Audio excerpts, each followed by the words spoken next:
we'll be looking at a very, very deep things about the church, the 7 church ages. The first one is Ephesus church age, second one is Smyrna church age, then the third one is Pergamos. We get Thyatira as the 4th, Sardis as the 5th church age, Philadelphia, then the last church age, which is Laodicea. That is the age we are in right now. You don't know the age of the church we are in, and it's in the Bible, and there are things that characterize each age. If you don't know the age we are in, how will you know the program of God, and how will your church members know the program of God? This is the essence of this episode, 7 church ages. Thank you, and then enjoy the teaching with me. Shalom, and welcome to the moment of naked truth. Morning, good afternoon, and good evening, depending on your location where you are watching or listening to the moment of naked truth. Right, today we'll be wrapping up the 5th church age Sardis.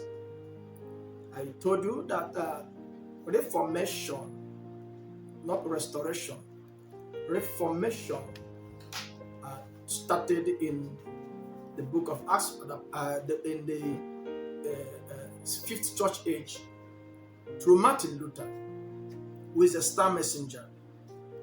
I was saying something last week about the condition of the church, what the church has been reduced to. I was meditating over something. I was reflecting on, at least when I came to Christianity, when I was converted to as a born again Christian. I remembered I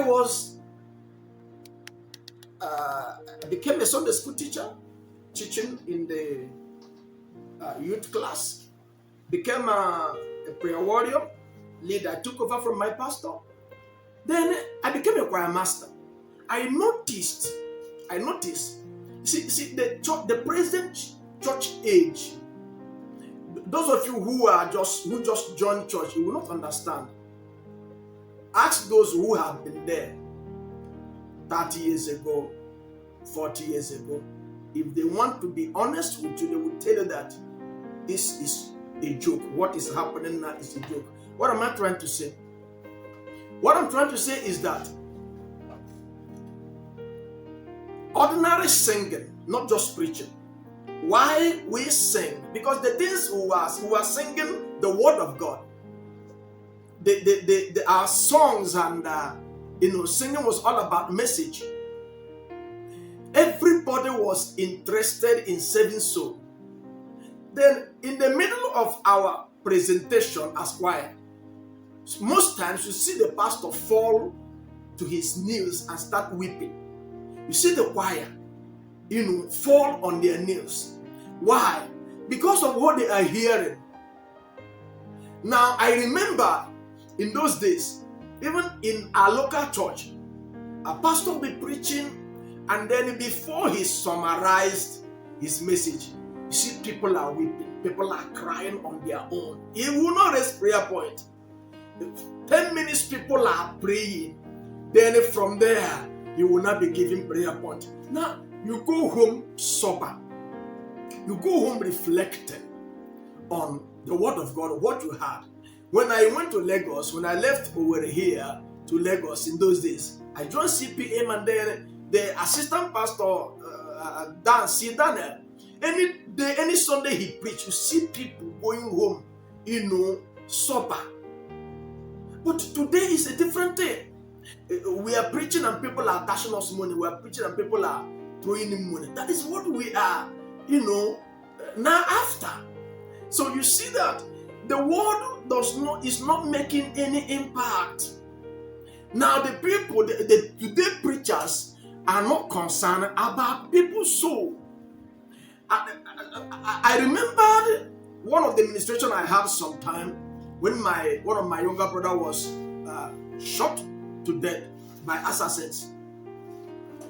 The Lord was telling me I was to preach in Brother Assembly in Lagos. That night, I was telling the people that, do you know, rapture will happen, rapture will take place. The Lord ministered to me that at the very moment you die, your rapture has taken place. There's no other room for you to start amending.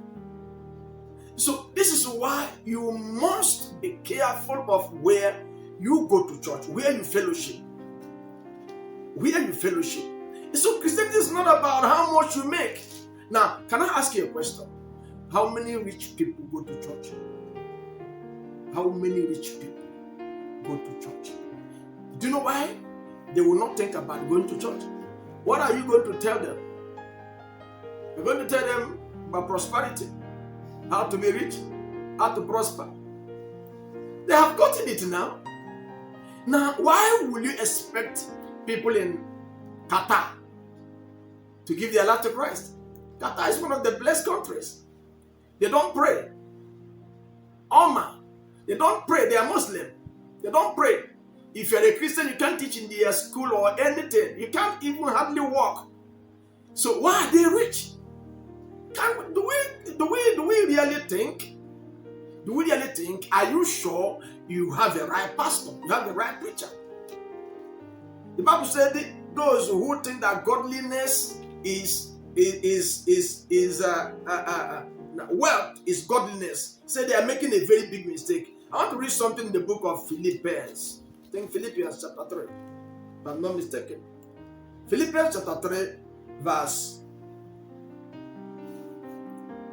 17.